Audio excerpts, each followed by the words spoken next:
गुरुर्ब्रह्मा गुरुर्विष्णु गुरुर्देवो महेश्वर गुरुर्साक्षात् परब्रह्म तस्मै श्री गुरवे नमः। गुरुर्ब्रह्मा गुरुर्विष्णु गुरुर्देवो महेश्वर गुरुर्साक्षात् परब्रह्म तस्मै श्री गुरवे नमः।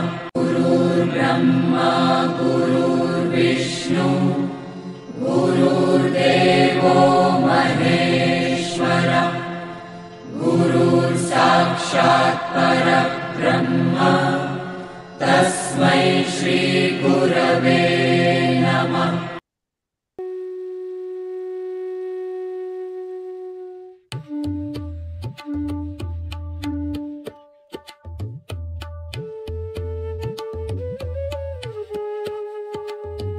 भगवद्गीता ज्ञानेश्वरीच्या आधारे सुरू असलेल्या ह्या प्रवचन मालिकेचे शीर्षक अध्यात्म यात्रा असे आहे। अध्यात्म यात्रेचे आजचे हे 171वे प्रवचन पुष्प आहे। या अध्यात्म यात्रेत सहभागी झालेले माझे सर्व सहप्रवासी साधक बंधू भगिनी आपल्या प्रत्येकाच्या हृदयात सदैव उपस्थित व उपलब्ध असणाऱ्या भगवंतास गुरु तत्वास साष्टांग नमस्कार। ही प्रवचन मालिका भगवान श्रीकृष्ण प्रभू श्री राम संत ज्ञानेश्वर माऊली व सद्गुरु श्री ब्रह्मचैतन्य गोंदवलेकर महाराजांच्या आशीर्वादाने इच्छेने कृपेने व फक्त त्या सर्वांच्याच कर्तृत्वाने सुरू आहे। आपण भगवद्गीता ज्ञानेश्वरीचा 18वा अध्याय मोक्ष संन्यास योग याचे अध्ययन रूपी श्रवण करत आहोत। कालच्या 170व्या प्रवचन पुष्पात आपण शाश्वत आनंद कसा लाभतो, शाश्वत आनंद निर्माण करण्याचा मार्ग कोणता आहे याचे अध्ययन रूपी श्रवण केले। आजच्या 171व्या प्रवचन पुष्पात आपण मनुष्याच्या जीवनाचे अंतिम व सर्वोच्च ध्येय कोणते आहे याचे श्रवण करणार आहोत आणि ते ध्येय मनुष्य कशा प्रकारे सहज प्राप्त करू शकतो हेही आपण आज श्रवण करणार आहोत। दररोज प्रमाणे आजच्या प्रवचन पुष्पाच्या शेवटी भगवान श्रीकृष्ण व संत ज्ञानेश्वर माऊली आजच्या अर्जुनाला, आजच्या सामान्य माणसाला कोणता संदेश, कोणता विवेक विचार समोर ठेवणार आहेत हे देखील आपण ह्या प्रवचन पुष्पाच्या शेवटी समजून घेणार आहोत। कुरुक्षेत्राच्या अतिपवित्र व अमर युद्धभूमीवर गुरु श्रीकृष्ण व शिष्य अर्जुनाचा, भगवान श्रीकृष्ण व भक्त अर्जुनाचा सुख संवाद, मधुर संवाद, अतिपवित्र संवाद, अमर संवाद सुरू आहे। गुरु श्रीकृष्ण शिष्य अर्जुनाला विविध विषयावर मार्गदर्शन करून त्याने त्याचे कर्म सर्वोत्तम प्रकारे करावे यासाठी प्रोत्साहित करत आहे व त्याला अंतर्बाह्य, स्थिर, शांत, प्रसन्न व आत्मविश्वासाने भरण्याचा तळमळीने प्रयत्न करत आलेले आहेत। आपल्या गुरूंच्या मार्गदर्शनाचे मनोभावे श्रवण करून शिष्य अर्जुन देखील हळूहळू टप्प्याटप्प्याने क्रमाक्रमाने आत्मज्ञानाच्या मंदिराची एक एक पायरी चढत चढत स्थिर, शांत व उत्तुंग आत्मविश्वासाने भरलेला आहे असे स्पष्ट जाणवत आहे। अर्जुनाची ही स्थिरता, शांतता, प्रसन्नता, अर्जुनाचा हा आत्मविश्वास पाहून विवेकाचे महापर्वत असणारे गुरु श्रीकृष्ण प्रेमाचे, आनंदाचे, समाधानाचे, करुणेचे, दयेचे सर्वात खोल महासागर असणारे गुरु श्रीकृष्ण प्रसन्नतेचे, विनम्रतेचे, सर्वोच्च दीपस्तंभ असणारे गुरु श्रीकृष्ण, आत्मज्ञानाचे अजरामरपणे तळपत असणारे महातेजस्वी ज्ञान सूर्य गुरु श्रीकृष्ण, कर्मशास्त्राचे सर्वोच्च अधिकारी सर्वोत्तम पुरुष पुरुषोत्तम गुरु श्रीकृष्ण अति आनंदी होतात, अति प्रसन्न होतात व अर्जुनाशी पुढे संवाद साधण्यास सुरुवात करतात. गुरु श्रीकृष्ण शिष्य अर्जुनाला म्हणतात, अर्जुना, आता थोड्याच वेळापूर्वी मी तुला शाश्वत आनंद कसा लाभतो, शाश्वत आनंद मनुष्य कसा निर्माण करू शकतो आणि स्वतःचे कल्याण करून घेऊ शकतो याचे श्रवण घडवले. आता मी तुला मनुष्याच्या जीवनाचे अंतिम व सर्वोच्च ध्येय कोणते आहे याचे श्रवण घडवणार आहे. ते देखील तू नेहमीप्रमाणे स्थिर व शांत चित्ताने समजून घे.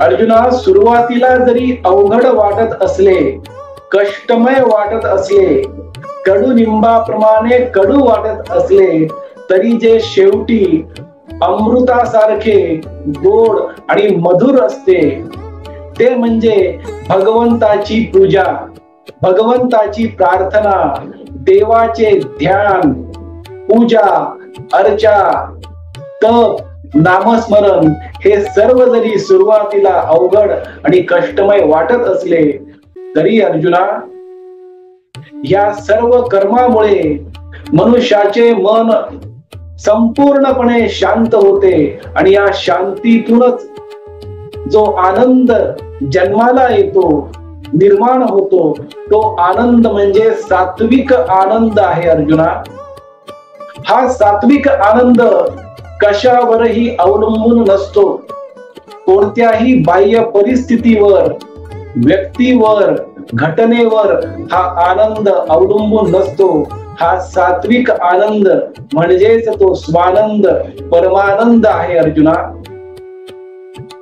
सात्विक आनंदाचे गुणधर्म व्यवस्थितपणे समजावून घे. सात्विक आनंद मनुष्याला सतचित आनंद स्वरूप बनवतो. सात्विक आनंद जेव्हा मनुष्य निर्माण करण्याच्या प्रक्रियेमध्ये सहभागी होतो तेव्हा त्या मनुष्याला सुरुवातीला काही कष्ट होतात, त्रासदायक वाटू शकते, अवघड वाटू शकते, पण हळूहळू या सात्विक आनंद निर्माण करण्याच्या प्रक्रियेमध्ये त्याला अमृताचा एक एक मधुर गोड थेंब चाखावयास मिळतो आणि अवघड कष्टमय वाटणारी ही प्रक्रिया त्याला अगदी सुलभ आणि सहज वाटू लागते, कारण त्याला सात्विक आनंदाची हळूहळू सवय होते.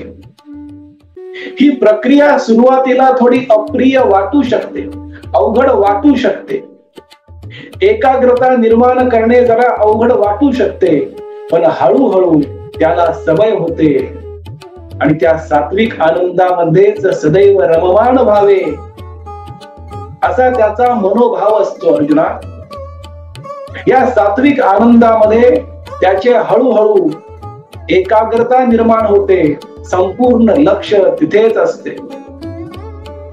हे जरा दोन उदाहरणाद्वारे समजून घेऊया.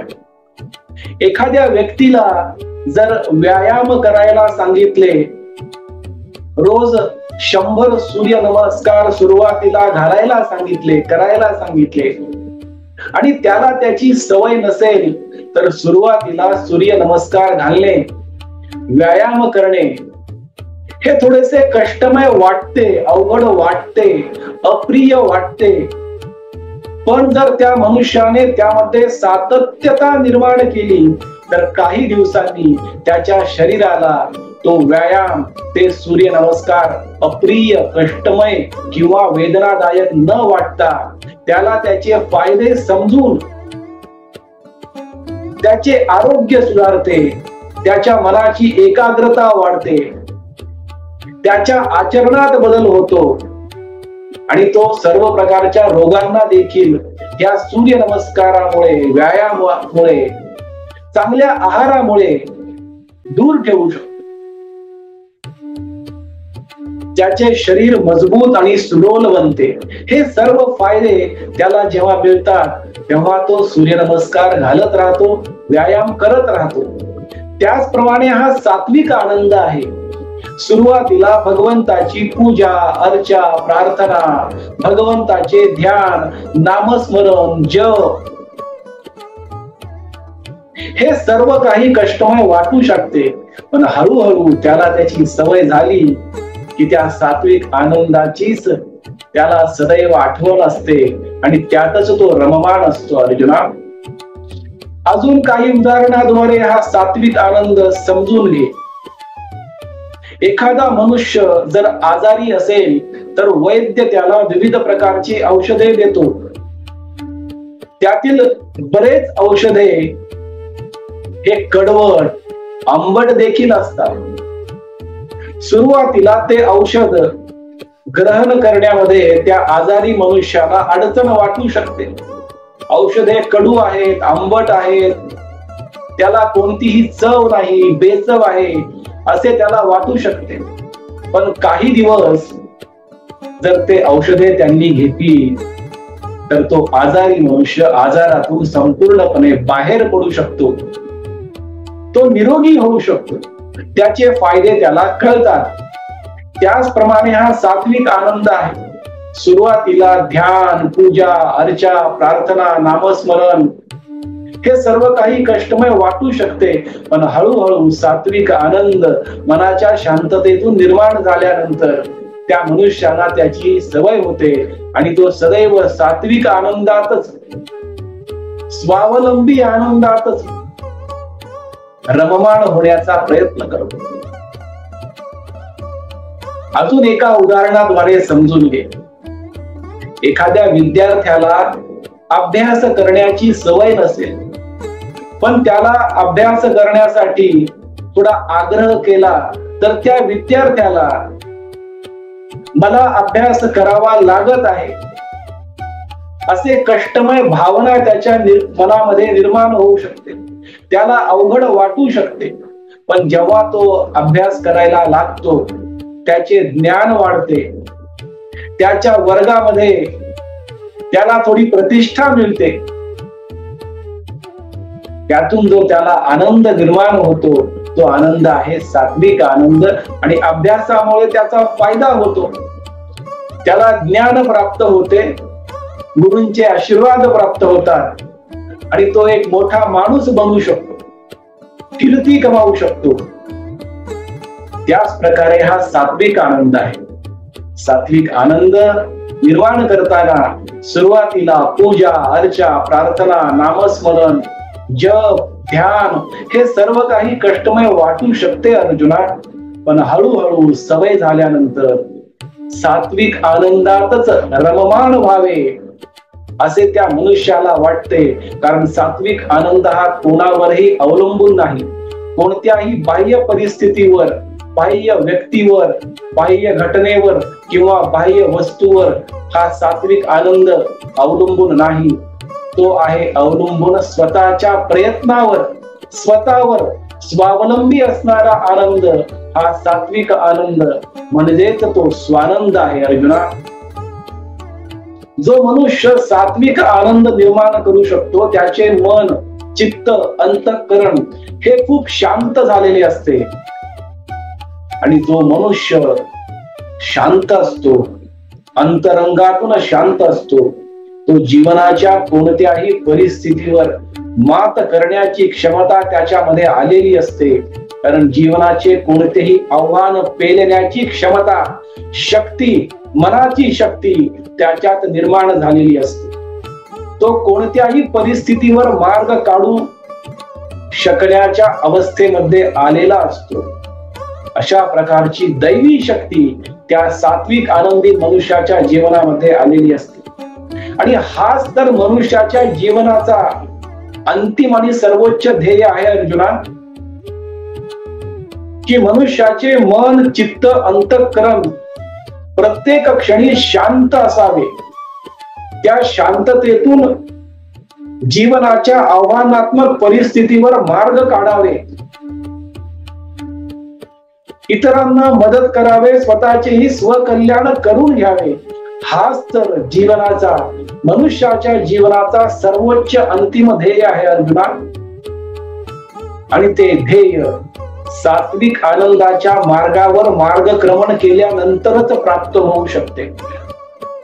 जो मनुष्य सात्विक आनंदाच्या मार्गावर जातो त्याला ज्ञान प्राप्त होते, आत्मज्ञान प्राप्त होते, त्याच्या गुरुकडून ते आत्मज्ञान प्राप्त होते अर्जुना.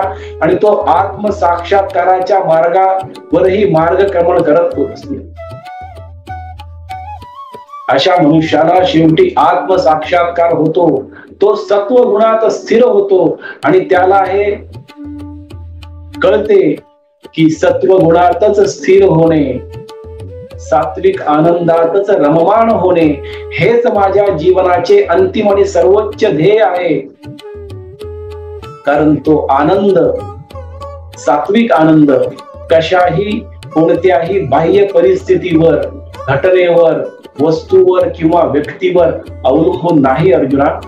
सुरुवातीला कडू वाटणारा, अवघड वाटणारा, कष्टमय वाटणारा हा सात्विक आनंदाचा प्रवास नंतर मात्र अमृतासारखा गोड आणि मधुर लागतो अर्जुना. अर्जुना, ज्या प्रक्रियेत वेदना नसते त्या प्रक्रियेत फायदाही नसतो अर्जुना. आणि सात्विक आनंदाकडे नेणारा मार्ग हा सदैव फायदेशीरच आहे अर्जुना. अर्जुना, सात्विक आनंद म्हणजे ती शिडी आहे. त्या शिडीची सर्वात उंच पायरी म्हणजे सात्विक आनंद आहे, जिथे जाण्यासाठी मनुष्याला कोणाच्याही मदतीची आवश्यकता नसते. त्या मनुष्याला फक्त स्वतःलाच स्वतःची मदत स्वतःकडूनच करायची असते. तेव्हाच तो सात्विक आनंद निर्माण करू शकतो, जो चिरंतन टिकणारा आनंद आहे अर्जुना. मनावर झालेले सर्व नकारात्मक संस्कार सत्वगुणामुळे दूर होतात. या सात्विक आनंदामुळे जीवनात निर्माण झालेली सर्व नकारात्मकता दूर होते, नष्ट होते आणि नेहमी टिकणाऱ्या, चिरंतन टिकणाऱ्या आनंदाची सवय त्या मनुष्याला होते आणि त्यातच तो रममाण होतो. आणि जीवनाच्या आनंद यात्रेच्या प्रवासाचा अंतिम आणि सर्वोच्च टप्पा, ध्येय म्हणजे हाच तो शाश्वत आनंद, हाच तो सात्विक आनंद आहे अर्जुना. असा सात्विक आनंद मनुष्याला अंतर्बाह्य शुद्ध, प्रामाणिक आणि पवित्र करतो अर्जुना. अर्जुना, आता राजसिक आनंद कसा असतो हे समजून घे आणि या राजसिक आनंदापासून दूर राहण्याचा प्रयत्न कर अर्जुना. इंद्रियांच्या विषयांशी संपर्कातून मिळणारा आनंद, मिळणारे सुख जरी सुरुवातीला गोड आणि मधुर वाटत असले तरी शेवटी ते कडुनिंबासारखे कडू असतात, तर कधी कधी विषासारखे देखील असतात अर्जुना. सुरुवातीला गोड वाटणारे हे सुख शेवटी दुःखच निर्माण करतात. आणि अशा प्रकारच्या इंद्रियांच्या विषयातून मिळणारा आनंद म्हणजे राजसिक आनंद आहे अर्जुना. अर्जुना, मी तुला याआधी 5 ज्ञानेंद्रिये आणि त्यांचे विषय व्यवस्थितपणे समजावून सांगितलेले आहेत. हे राजसिक सुख, हा राजसिक आनंद सात्विक आनंदाच्या अगदी विरुद्ध आहे. सात्विक आनंद चिरंतन टिकणारा आहे, तर राजसिक आनंद हा क्षणिक, क्षणभंगूर आहे. हे एका उदाहरणाद्वारे समजून घे. एखादा मनुष्य जिभेचे चोचले पुरवण्यासाठी जर नेहमी जास्त गोड खात असेल तर तो मनुष्य हळूहळू आरोग्याकडून आजाराकडे जाईल. त्याचे वजन वाढेल. वाढलेल्या वजनामुळे तो विविध आजारांना आमंत्रित करेल. जरी सुरुवातीला गोड खावे वाटत असेल आणि गोड खाण्यामुळे त्याला आनंद जरी मिळत असेल, तरी दीर्घ काळासाठी दुःख देणारा, वेदना देणारा हा राजसिक आनंद आहे अर्जुना. कारण गोड खाण्याचा आनंद सुरुवातीला चांगला वाटतो, पण नंतर काही काळानंतर दीर्घ काळासाठी दुःख, वेदना, आजार निर्माण करणारा हा राजसिक आनंद आहे अर्जुना. क्षणिक सुखासाठी दीर्घकाळाचे दुःख विकत घेणे हे काही शहाणपणाचे लक्षण नाही अर्जुना. अजून एक उदाहरणाद्वारे राजसिक आनंद कसा असतो हे समजून घे. एखादा मनुष्य त्याच्या स्वतःच्या लग्नासाठी जर खूप कर्ज काढत असेल, कर्ज काढून लग्न समारंभ खूप मोठे केले, गावातील लोक, शेजारी पाजारी सर्वांनी त्याचे कौतुक करावे म्हणून त्याने लग्न समारंभ खूप मोठा केला, कर्ज काढले. लोक एक दिवशी येतील, एका दिवसाच्या लग्न समारंभासाठी लोक येतील, काही काळासाठी जेवून जातील, कौतुक करून निघून जातील, पण आयुष्यभर त्या लग्नासाठी काढलेल्या कर्जाचा परतफेड त्या मनुष्याला करावा लागणार आहे. लग्नाचा समारंभ करणे, त्यातून लोकांनी कौतुक करणे हा आनंद जरी त्या दिवशी गोड वाटत असला, मधुर वाटत असला, तरी आयुष्यभर लग्न समारंभासाठी काढलेल्या कर्जाची परतफेड करणे हा प्रवास दुःखदायक आहे, हा वेदनादायक आहे. त्यामुळे अशा प्रकारचा राजसिक आनंद सुरुवातीला थोड्या काळासाठी सुख आणि आनंद दाखवल्यासारखा करतो, पण दीर्घ काळासाठी दुःख निर्माण करणारा, दीर्घ काळासाठी वेदना, नैराश्य निर्माण करणारा हा राजसिक आनंद असतो अर्जुना. आणि कोणत्याही प्रकारचा आनंद जरी मनुष्याने निर्माण केला तर तो दीर्घ काळासाठी टिकणारा असावा, चिरंतन टिकणारा, नेहमी टिकणारा असावा. आणि तो म्हणजे फक्त सात्विक आनंद आहे, जे मी तुला आता थोड्या वेळापूर्वी समजून सांगितले. हा राजसिक आनंद हा सात्विक आनंदाच्या अगदी विरुद्ध आहे. आता तामसिक आनंद कसा असतो ते व्यवस्थितपणे समजून घे. आणि ह्या तामसिक आनंदाचा तर साधा विचार देखील मनामध्ये आणू नकोस.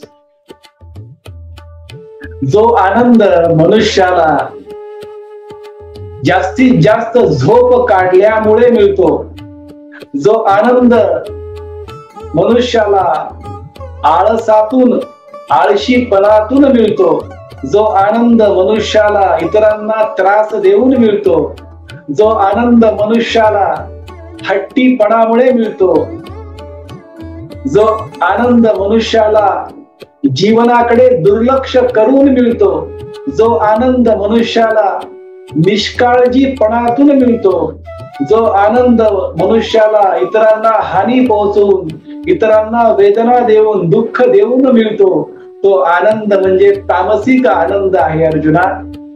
आणि हा आनंद फक्त आसुरी प्रवृत्तीच्या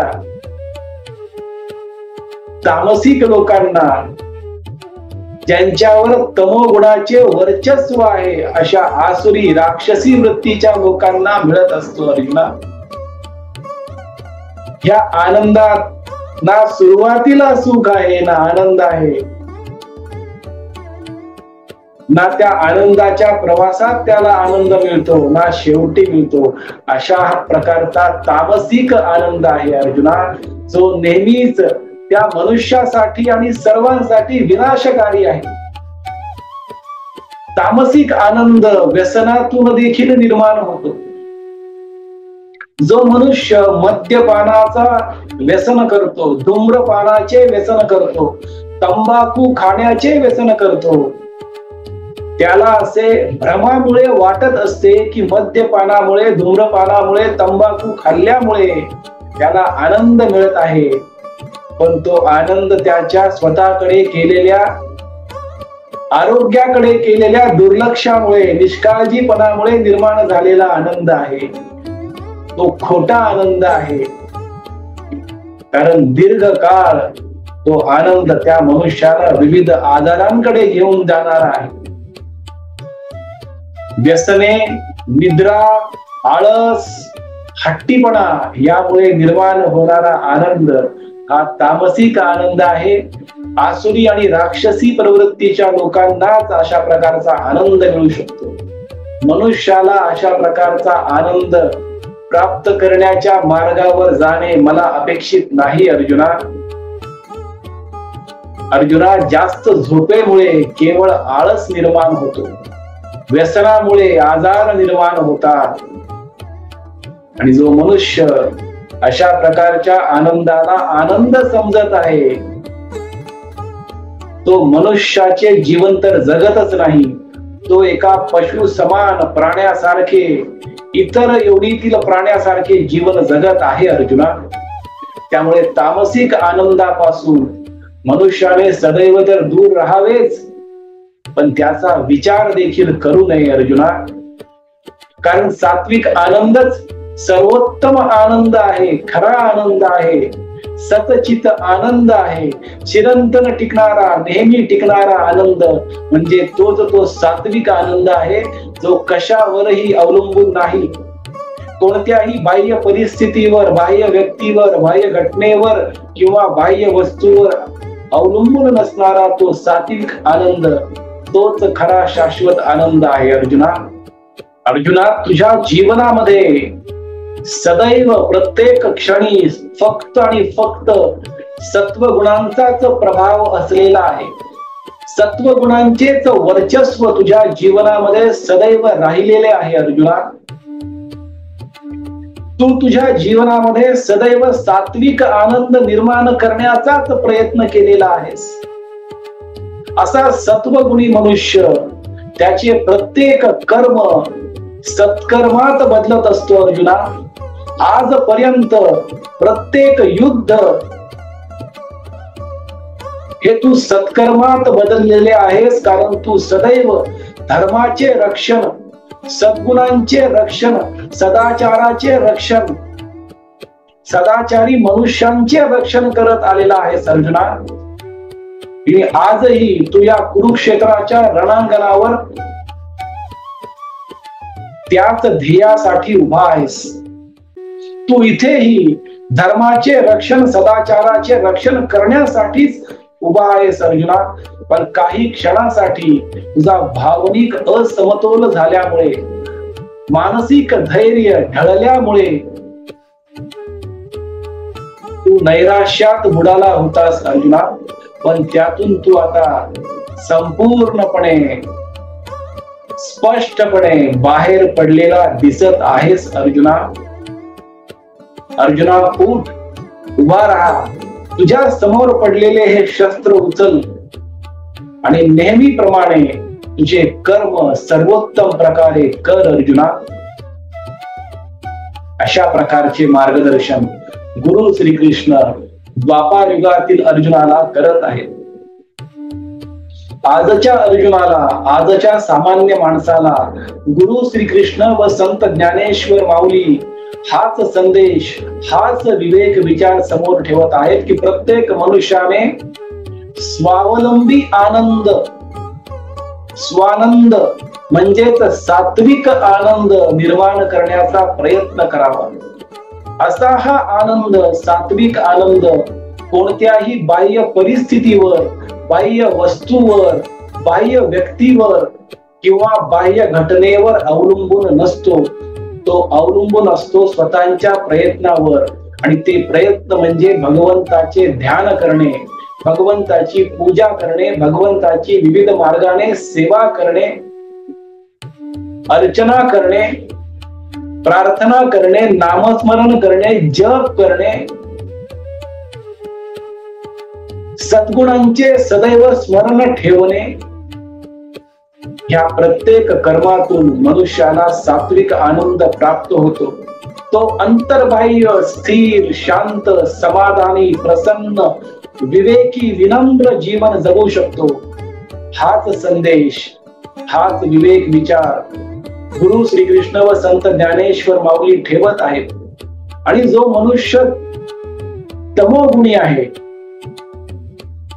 ज्या मनुष्याच्या जीवनामध्ये तमोगुणाचे वर्चस्व आहे, त्यांनी हळूहळू रजोगुणी होण्याचा प्रयत्न करावा.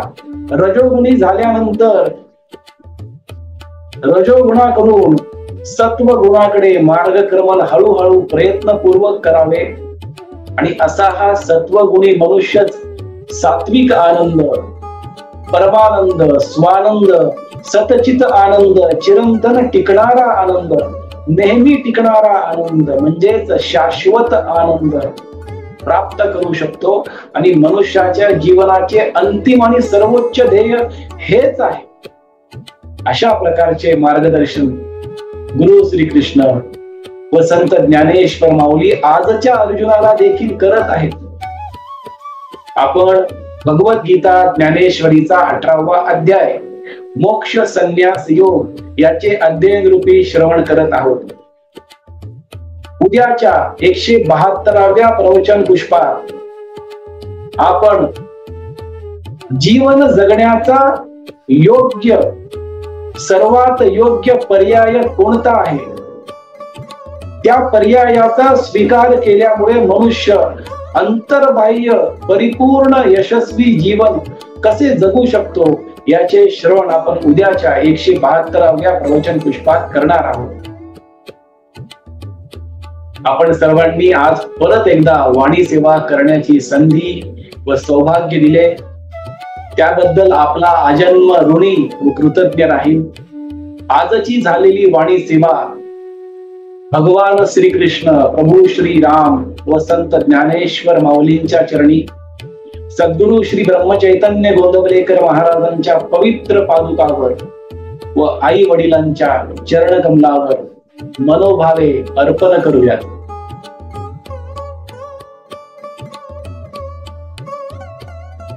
हरे राम राम राम हरे हरे, हरे कृष्ण कृष्ण कृष्ण हरे हरे, हरे राम राम राम हरे हरे, हरे कृष्ण कृष्ण कृष्ण हरे हरे.